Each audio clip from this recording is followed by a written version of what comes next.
evening and many thanks for joining us live on QTV. You are watching QTV News and I am Ajibintu Drame. In tonight's top stories. The government of the Gambia, in a much-awaited TRRC white paper released on Wednesday, has accepted all the TRRC recommendations with regards to prosecution, notably the prosecution of ex-president Yahya Jammeh. However, it rejects 2 TRRC recommendations. As part of commemoration for this year's African Liberation Day, the United Pan-Africanist Movement, in partnership with the Young Gambians for Change, today commemorated the day at the Gambia College in Birkama. MRC Unit The Gambia inaugurated a newly constructed clinical trial building at the Banjulinding Health Center on Tuesday, which is planned to be home to various clinical trials. The Gambia Bureau of Statistics released the revised 2020 and provisional 2021 gross domestic product survey results on Tuesday, revealing estimated growth of 4.3%. Those were our main news headlines.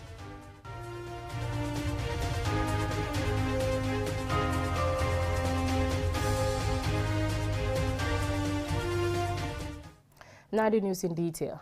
The government of the Gambia, in a much-awaited TRRC white paper released on Wednesday, has accepted all the TRRC recommendations with regards to prosecution, notably the prosecution of ex-president Yahya Jammeh for the atrocities committed during his 22-year rule. However, as Alusisi reports, the white paper rejects 2 TRRC recommendations, amnesty for Sana Sabali and the ban on Usman Sow, current Director General of the State Intelligence Service, from holding public office. The 178-page white paper document considered the 265 recommendations made by the TRRC after more than 2 years of public hearings on the human rights violations committed under Jammeh's rule. The white paper analyzed all 265 recommendations made by the TRRC and gave government's position as well as its plan for implementation. Addressing an audience which included victims, political parties leaders, cabinet ministers and members of the diplomatic service, Dauda A. Jallow, the Gambia's Attorney General and Minister of Justice, said out of 265 recommendations made by the TRRC, the government has accepted 263 recommendations, which include the prosecution of former President Yahya Jammeh, members of AFPRC Transitional Council, and former Vice President Aissatou Njie Seydi for her role in the April 10th and 11th student killings in 2000. This government understands that the duty of the state to investigate and bring to justice the perpetrators of gross human rights violations is a duty that it owes not only towards victims, but also towards society as a whole. Impunity is a kind of incentive that we are not prepared to serve perpetrators. Let us be clear about this. Those who contemplate committing gross human rights violations must also have no doubt that one day society would hold them accountable for their actions. Their resolve to commit these atrocities cannot be stronger than our collective will as a society to hold them to account. The government has, however, rejected, among other recommendations, amnesty for Sana Sabali. Although he might have made full disclosure and sought remorse, Sana is one of the individuals bearing the highest responsibility for the gross human rights abuses in the early days of the Jammeh's regime, particularly the extrajudicial killing of many soldiers on November 11, 1994. Except for the 2 rejected recommendations where the government does not agree on the proposed recommendation, it sets out an alternative modes of implementation to meet the overall objective of the recommendation.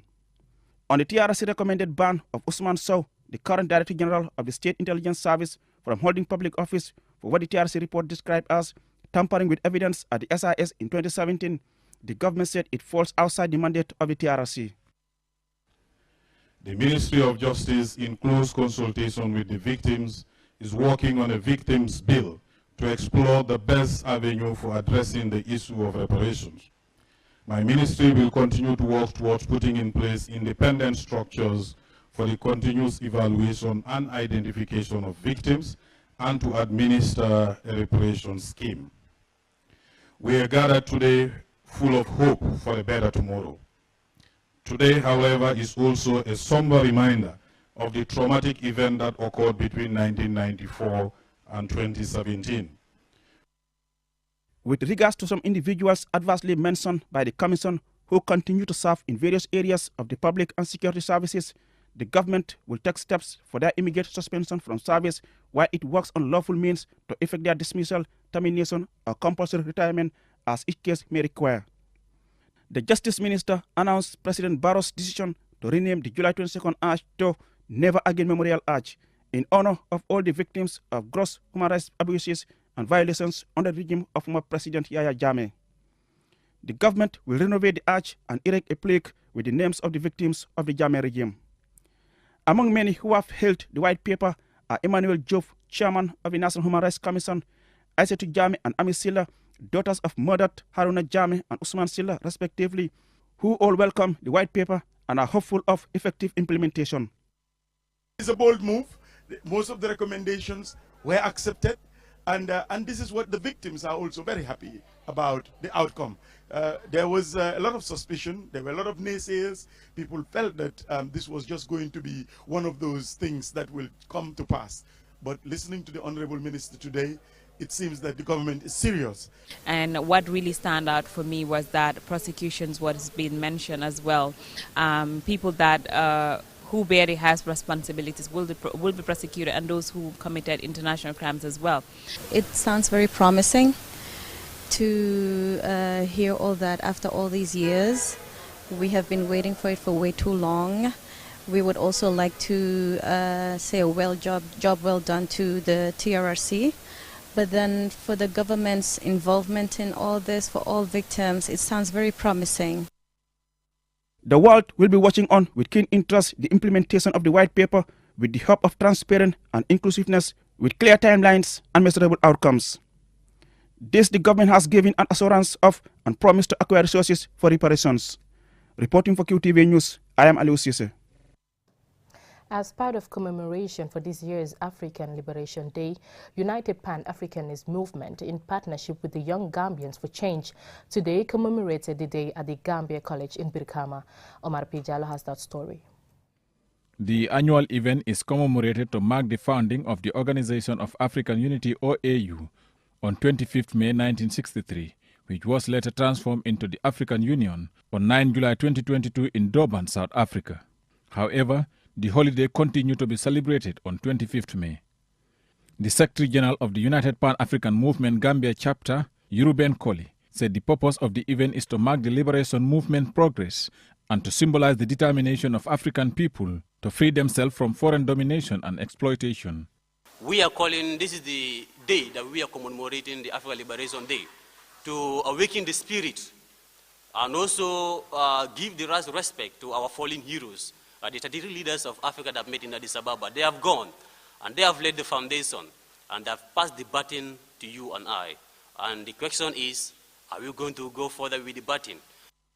Usman Toure, a young Gambian Pan-Africanist, reveals that Pan-Africanists have placed 3 tasks on the historical agenda: attaining the right to self-determination and independence, building an Africa ruled by the consent of Africans, and an Africa where governments exist for the people and not for government, and thirdly, of putting the ownerships of Africa's wealth and means of production in the hands of its people.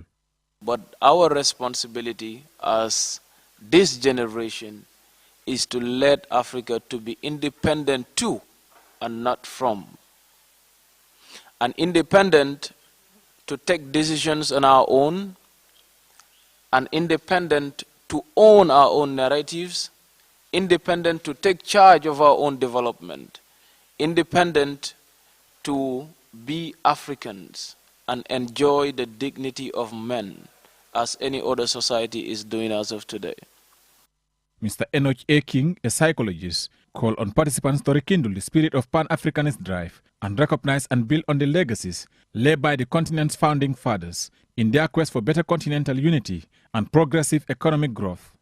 So if we think that our color is black and therefore we are not complete in ourselves, and we consider ourselves to be inferior, and we compare our skin to someone else's skin, and we want our skin to be like that person's skin, it means that we have psychological problems.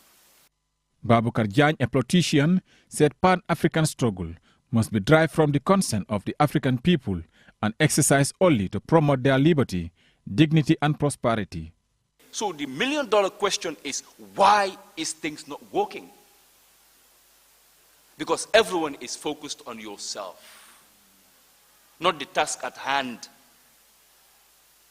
Everybody wants to lobby and probably travel and have per diem. Everybody wants to fill your pocket. Everybody has a project because you want to build a house. Africa Liberation Day, or Africa Day, is an opportunity for Africans to remember that on May 25, 1963, 32 African countries signed the Charter of the Organization of African Unity, or AU, when only 30 of them were independent from colonial rule.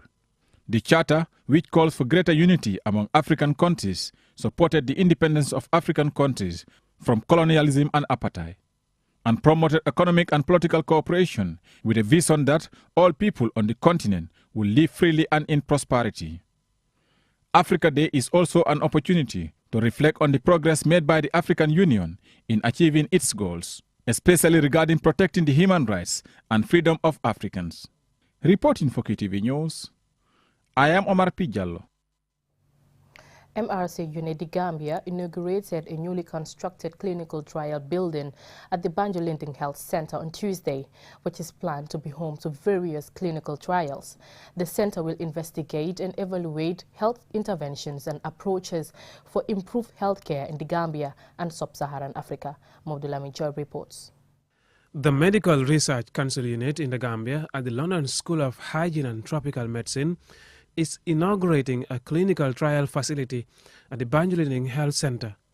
Here, among other research, a clinical trial on the novel oral polio vaccine type 2 is being conducted for a global response to the polio virus. The Banjul Alcalo, Mahmoud Lamin Jaju, is grateful to the MRC for identifying his village as the site for the clinical trial building. I will count on all to collaborate with the MRC, to participate fully, to participate dedicatively, to ensure we have best results that will give long-lasting health results. MRC Unity Gambia has a reputable record in clinical research for their scientific interventions in responding to emerging public health problems on the African continent and other parts of the world, especially in clinical trials of vaccines. The officer in charge of the Banjul Health Center, Mariama, pledges continuous collaboration with the MRC on its clinical trials. I would like to inform all the parents that MRC is always working hand in glove with the Ministry of Health, and all their projects are always approved by the Gambia Government MRC Joint Ethics Committee before they even start. So please, don't hesitate to enroll your child in any future MRC projects, because they are really playing a significant role in the health research in Africa and the whole over. On behalf of the Ministry of Health, the Deputy Director of Health Services, Dr. Mamadou Nyasi, recognizes MRC's contribution to Gambia's health sector, especially during the COVID-19 pandemic. We cannot do any intervention if we don't do any research. So the research conducted by MRC is greatly helping us to know what is really the causes affecting our human health. And by knowing that one, we are going to at least come up with solutions that MRC are coming out to support us. Dr. Mariama Jane of UNICEF The Gambia talks about the significance of community engagement in health response, which the MRC has explored as part of its strategy in the clinical trials. She also highlights UNICEF's partnership with the Health Ministry and support the Gambia's response to the COVID-19 pandemic. Professor Asen J, on behalf of MRC Unity Gambia, appeals to the community to take ownership of the clinical trial facility and the trials conducted by the MRC. We make sure community and study participants are protected, they are informed adequately of what we want to do with them. So I think we've come a very long way in people understanding MRC's mission, and not only that, but strengthening that relationship, and that is what we are proud of. This new clinical research center joins several others MRC has established in major health centers and hospitals in the Gambia, including in Birkama, Fajikunda, Kanifing, Serekunda, Sukuta, and the Edward Francis Small Teaching Hospital.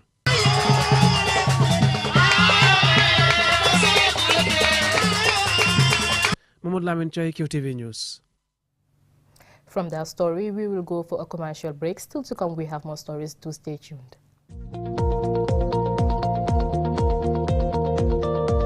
To make sure your company's products and services reach your potential customers, it is essential that you choose the right channel for your marketing purposes. QTV has the widest reach locally and beyond, and we can give your business the visibility it needs. Call QTV Marketing on +220 324 4444 or email us at marketing@qtv.gm and take your business to the world. With so many things to do in a single day, it's important to have a network you can trust. When there's family and friends to connect with and business calls to make, you need a network that is reliable and fast. Talk longer, browse faster, go farther, and roam wider. When your network is solid, the world is your oyster. QCell, your trusted network in the Gambia.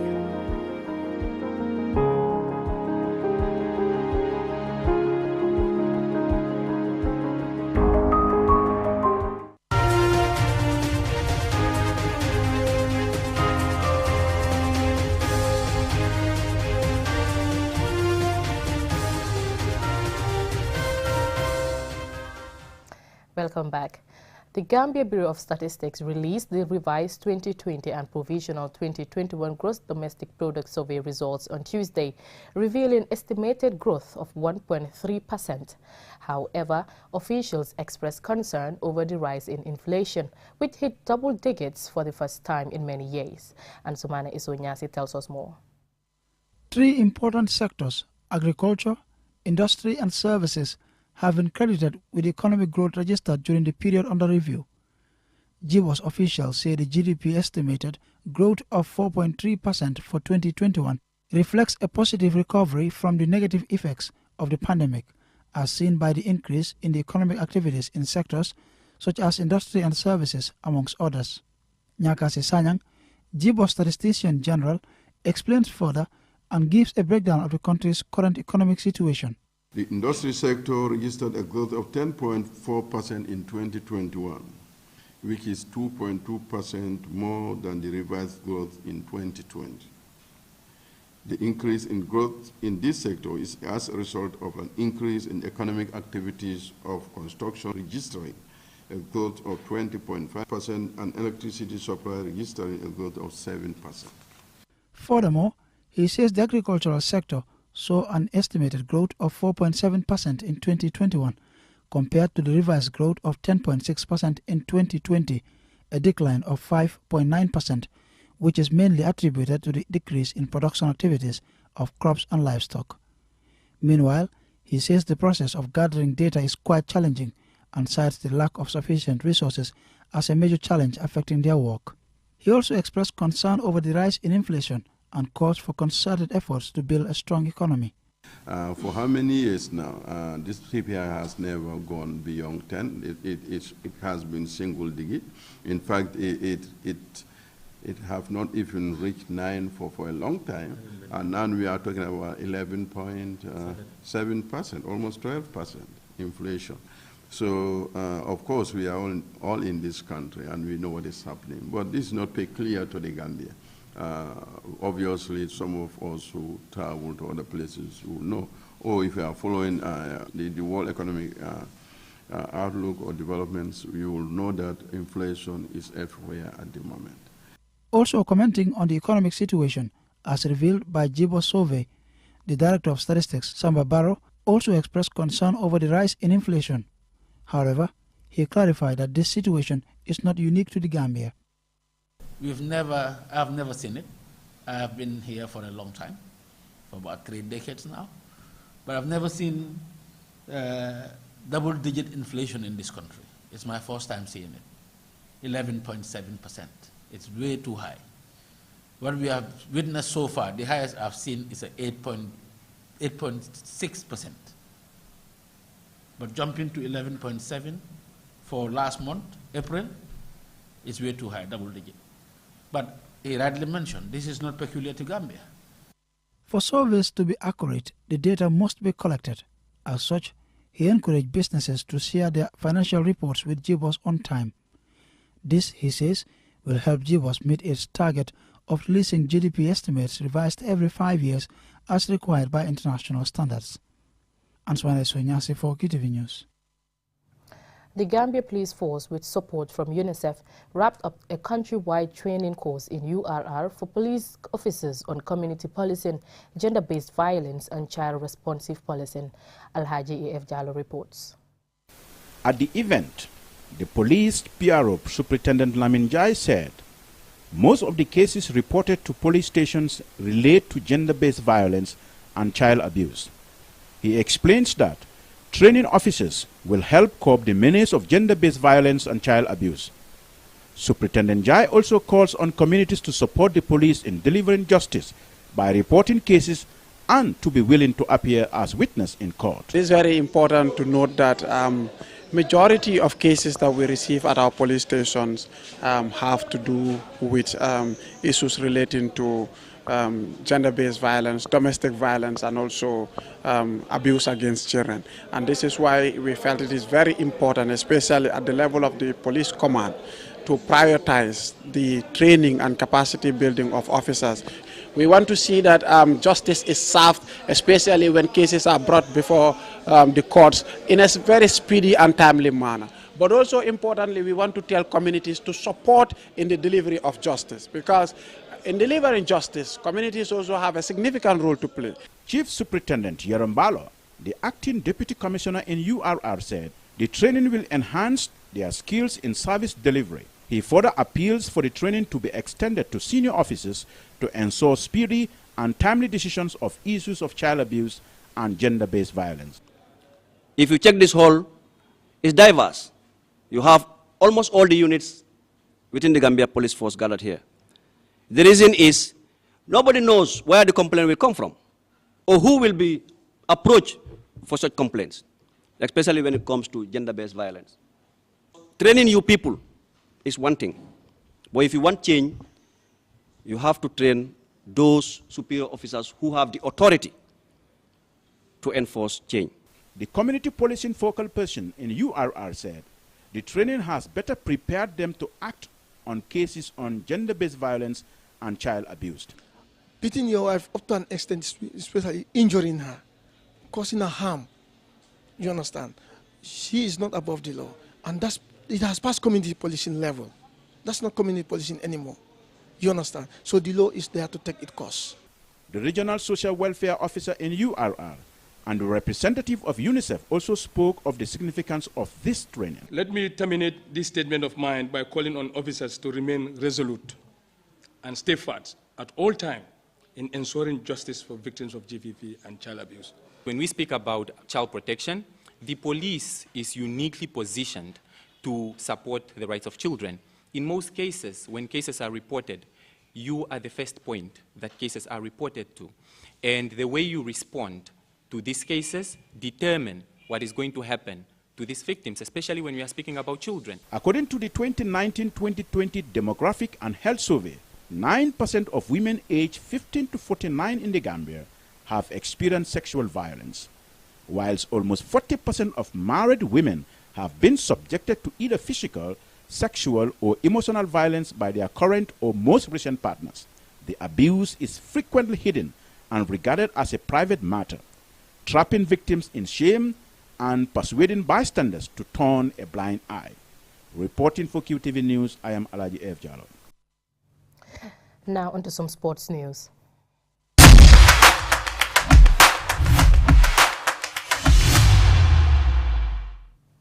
Villagers at Amdalai says the lack of a football field in their village has negatively affected their football team's performance. Plus, it's costly to travel somewhere else for their matches.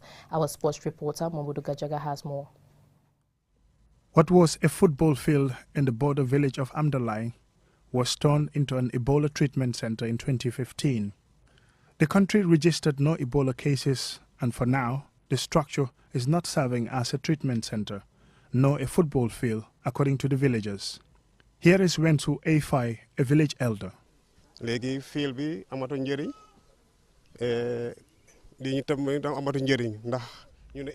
This used to be our only football field, but now it has structures that are not serving us and our youth.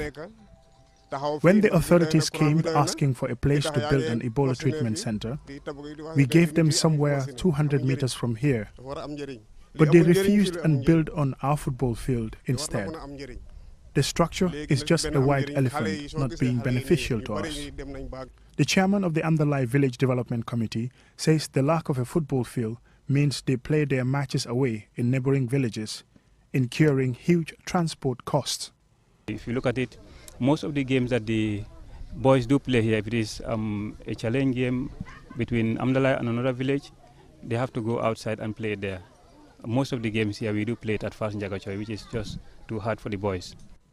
He urged the government to intervene by helping to restore their football field.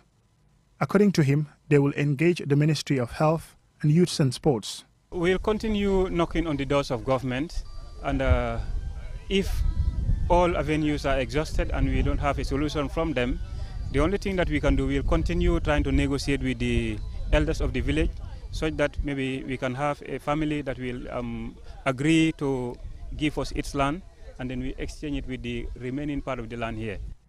The football team's acting head coach, Jagan Sanger, says their main challenge as a team has been not having their own football field to play on. He says their only option is to play at the school football field, which is not convenient. The main problem right now is a football field. Because in football you cannot do it without a standard football field.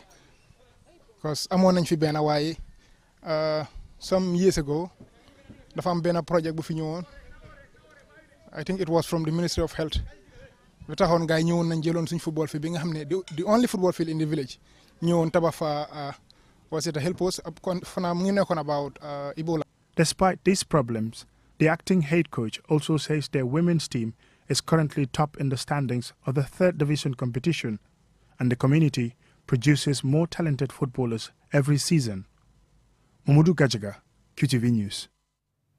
Well, that's it from me in tonight's edition. Thank you for watching.